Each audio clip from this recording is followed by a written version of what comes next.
Selamat mendengarkan podcast ini.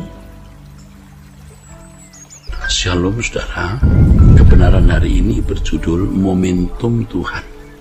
Alkitab berkata bahwa setiap orang harus mempertanggungjawabkan perbuatannya. Sebagaimana Paulus pun berkata, sebab kita semua harus menghadap tahta pengadilan Kristus, supaya setiap orang memperoleh apa yang patut diterimanya sesuai dengan yang dilakukannya dalam hidupnya ini, baik ataupun jahat.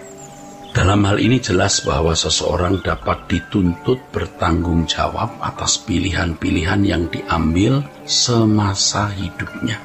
Seseorang tidak bisa menimpakan ganjaran atas pilihan yang ia ambil semasa hidupnya.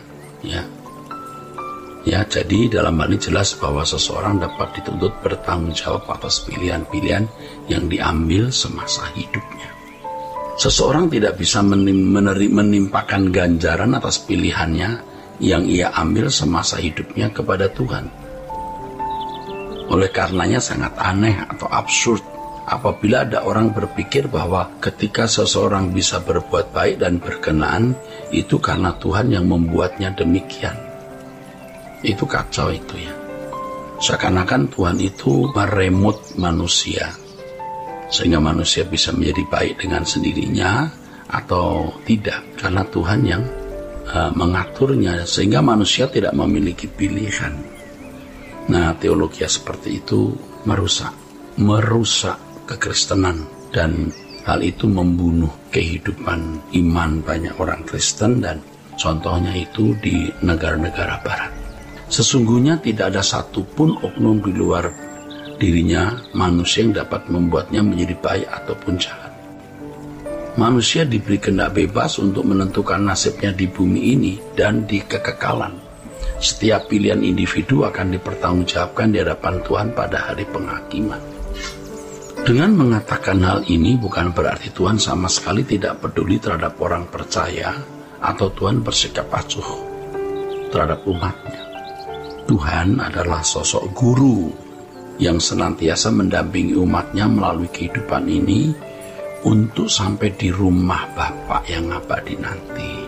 Dalam proses kehidupan kita menjadi berkenan, Tuhan menyediakan kairos atau momentum guna mengubah orang percaya. Itulah sebabnya dikatakan bahwa mengikut Yesus berarti belajar. Ada kesempatan, saudara, ada momentum yang Tuhan sengaja hadirkan dalam hidup orang percaya itu. Melalui kesempatan atau momentum tersebut, orang percaya hendak diajar untuk menyesuaikan dan mengubah diri sesuai dengan kehendak Allah.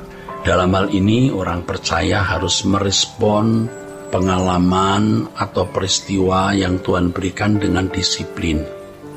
Disiplin adalah sebuah pembiasaan yang ketat, saudara. Jadi Tuhan tidak bisa mengubah kita tanpa proses. Proses itu bagian dari tatanan Allah yang tidak bisa diganti. Maka dikatakan begini, Allah bekerja dalam segala hal mendatangkan kebaikan. Di sini jelas Allah membutuhkan peristiwa, kejadian, dan momentum untuk bekerja dalam kehidupan manusia. Allah memiliki kairos atau momentum untuk membentuk seseorang. Di sini respons individu sangat menentukan. Ya, jadi kalau seseorang tidak merespons pembentukan Allah, ya orang itu tidak akan pernah terbentuk menjadi manusia sesuai rancangan Allah. Saudaraku, Allah pasti memenuhi bagiannya. Tetapi apakah seseorang merespon apa yang Allah berikan, atau apakah seseorang merespon penggarapan Allah, yaitu tergantung pada keputusan masing-masing individu, saudara. Ya, itu tergantung keputusan masing-masing individu. Saudara, hendaknya kita tidak mengesankan bahwa apapun keadaan orang percaya, yang penting percaya saja, lalu bisa masuk surga. Ini menyesatkan, saudara. Bukan begitu, ya.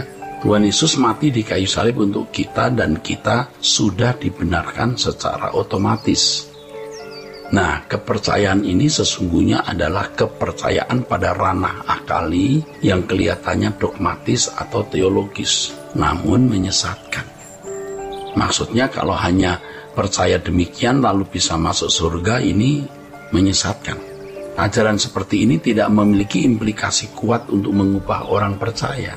Keyakinan dalam pikiran tanpa mekanisme yang jelas itu membutakan mata orang percaya terhadap kebenaran. Sehingga banyak orang menjadi orang-orang yang merasa tidak bermasalah ketika menjadi wajar di mata dunia. Ya sudah percaya Yesus katanya, sudah jadi anak Allah, mau ngapain lagi, mau apa lagi. Lalu merasa dirinya sudah selamat, saudara. Nah, tanpa dia sadari pengaruh dunia telah menggiringnya menjadi manusia yang tidak beda dengan manusia lain. Padahal firman Tuhan mengatakan agar kita tidak serupa dengan dunia ini. Sesungguhnya ajaran yang benar harus dapat dipraktekkan dalam kehidupan konkret dan berimplikasi pada perubahan hidup secara radikal. Jadi kalau teologi itu benar, itu akan menuntut implikasi. Ya, akan menuntut implikasi. Sehingga orang mau tidak mau tertantang, terdorong, terkondisi untuk melakukan kehendak Allah. Jadi bukan hanya memasukkan pengetahuan tentang Allah di dalam pikirannya. Jadi di ranah pikiran saja, di ranah akali yang kelihatannya dogmatis dan teologis. Kita belajar dari sejarah bagaimana gereja-gereja memiliki lulusan-lulusan sekolah tinggi teologi yang bagus, yang memiliki pikiran berteologi yang sangat baik, tapi ternyata tidak mengubah masyarakatnya. Seperti Eropa misalnya hari ini menjadi negara yang seakan-akan tidak pernah mendengar Injil. Itu tragis sekali, saudara. Setiap orang harus bertanggung jawab atas pilihannya masing-masing. Bukan Tuhan yang menentukan orang masuk surga atau masuk neraka. Masing-masing orang bertanggung jawab atas pilihannya.